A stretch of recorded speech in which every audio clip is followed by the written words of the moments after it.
Operative Grade Report. Researcher, we did it. The Chaos Insurgency has officially captured and maintains control over SCP-2000. I can't in good faith say, however, it was without its losses.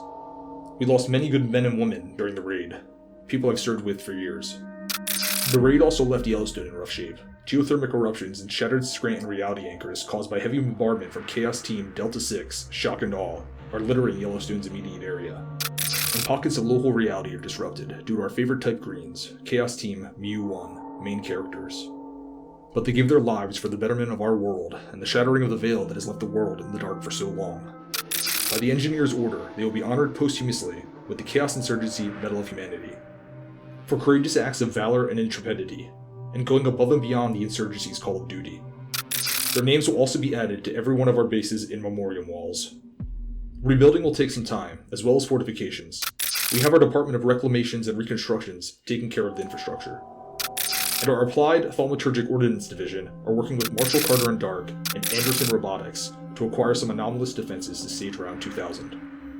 The Foundation will be licking its wounds for a short time, so it gives us some time to prep before they decide to bomb this place from orbit, or send those freaks MTF Tau 5, Samsara, to come take it back.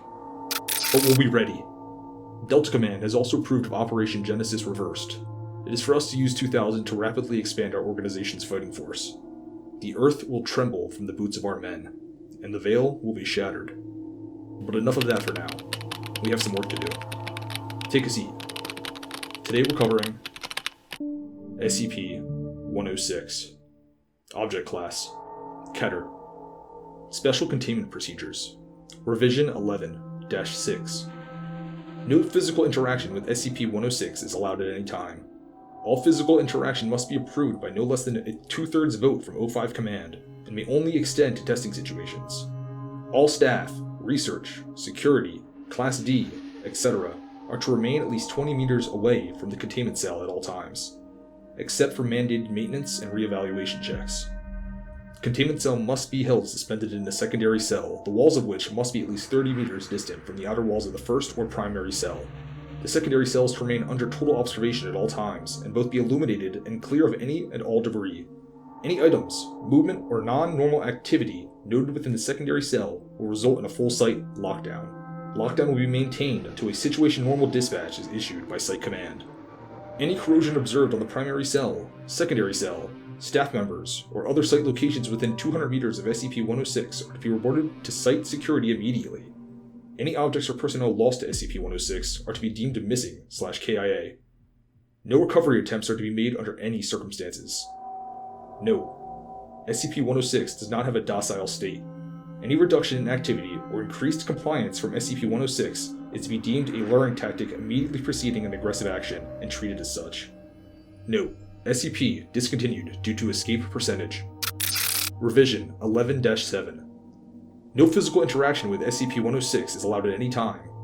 All physical interaction must be approved by no less than a 2/3 vote from O5 Command, and may only extend to testing situations. All staff, research, security, Class D, etc. are to remain at least 30 meters away from the containment cell at all times, except under direct order from Site Command.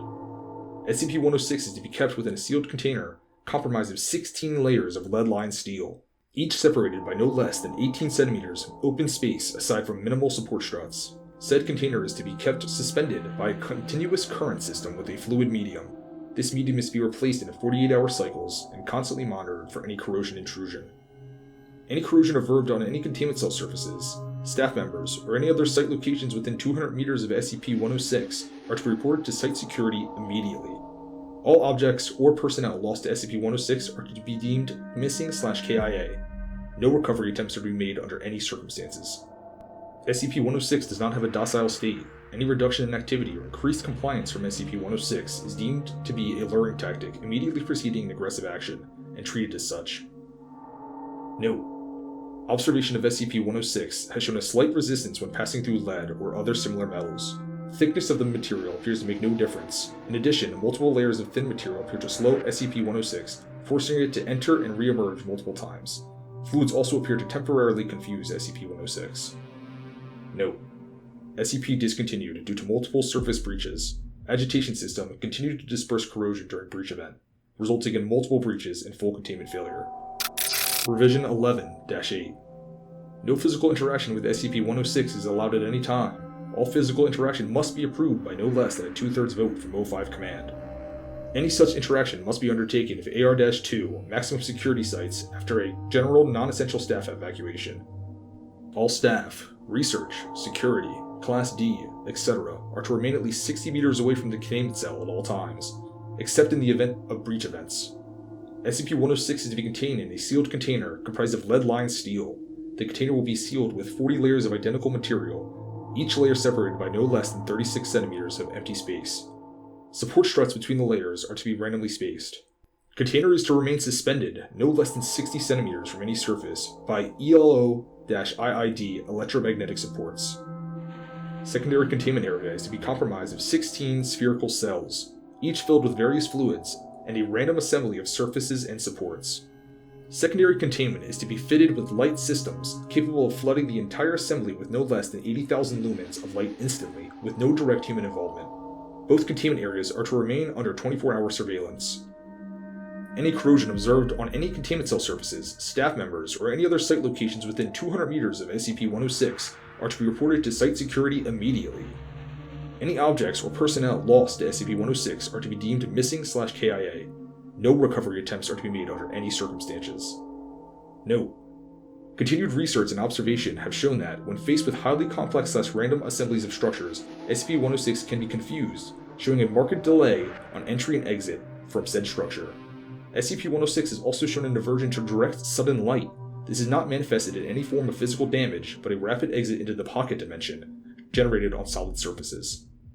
These observations, along with those of lead aversion and liquid confusion, have reduced the general escape incidence by 43%. The primary cells have also been affected in recovering incidents requiring recall protocol. Observation is ongoing. Description: SCP-106 appears to be an elderly humanoid with a general appearance of advanced decomposition. This appearance may vary, but the rotting quality observed in all forms. SCP-106 is not exceptionally agile, and will remain motionless for days at a time, waiting for prey. SCP-106 is also capable of scaling any vertical surface, and can remain suspended upside down indefinitely. When attacking, SCP-106 will attempt to incapacitate prey by damaging major organs, muscle groups, or tendons, then pull disabled prey into its pocket dimension. SCP-106 appears to prefer human prey items in the 10 to 25 years of age bracket. SCP-106 causes a corrosion effect in all solid matter it touches, engaging a physical breakdown of materials several seconds after contact. This is observed as rusting, rotting, and cracking of materials, and the creation of a black, mucus-like substance similar to the material coating SCP-106. This effect is particularly detrimental to living tissues, and is assumed to be a pre-digestion action. Corrosion continues for 6 hours after contact, after which the effect appears to burn out. SCP-106 is capable of passing through solid matter, leaving behind a large patch of its corrosive mucus. SCP-106 is able to vanish inside solid matter, entering what is assumed to be a form of pocket dimension. SCP-106 is then able to exit this dimension from any point connected to the initial entry point. Examples: entering the inner wall of a room and exiting the outer wall. Entering a wall and exiting from the ceiling. It is unknown if this is the point of origin for SCP-106 or a simple layer created by SCP-106. Limited observation of this pocket dimension has shown it is to be comprised of mostly of halls and rooms with entry. This activity can continue for days, with some subjected individuals being released for the express purpose of hunting, recapture, data expunged. Addendum. SCP Review Notes. Due to the exceedingly difficult to contain nature of SCP-106, SCPs are reviewed every 3 months, or during a post-breach incident. Physical restraints are impossible, and direct physical damage appears to have no effect on SCP-106. Current SCP, as of, revolves around basic observation and immediate response. Previous, more proactive special containment procedures have also been recalled to the event breaches and notes on behavior. SCP-106 appears to go through long periods of dormancy, in which it will remain completely motionless up to 3 months. The cause for this is unknown. However, it has been shown that it appears to be used as a lulling tactic. SCP-106 will emerge from this state in a very agitated state, and will attack and abduct staff and cause gross damage to its containment cell and the site at large. Recall protocol. Data expunged. SCP-106 appears to hunt and attack based on desire, not hunger. SCP-106 will attack and collect multiple prey items during a hunt behavior event, keeping many alive in the pocket dimension for extended periods of time. SCP-106 has no determinable limit, and and appears to collect a random number of prey items during an event. The interdimension accessed by SCP-106 appears to be only accessible by SCP-106. Recording and transmission devices have been shown to still operate inside this dimension. The recordings and transmissions are very degraded. It appears that SCP-106 will play with captured prey, and appears to have full control of time, space, and perception inside this dimension. SCP-106 appears Data expunged. Recall Protocol. In the event of a breach event by SCP-106, a human within the 10 to 25 years of age bracket will be prepped for recall, with the compromised containment cell being replaced and restored for use. When the cell is ready, the lure subject will be injured, preferably via the breakage of a long bone, such as the femur, or the severing of a major tendon, such as the Achilles tendon.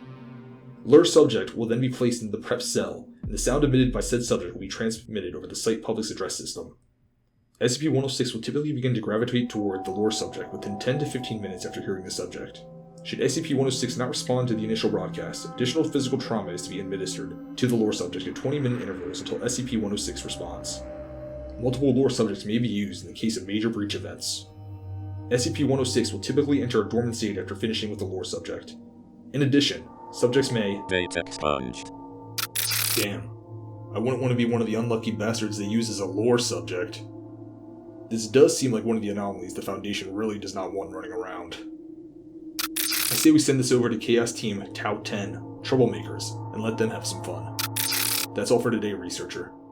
Dismissed.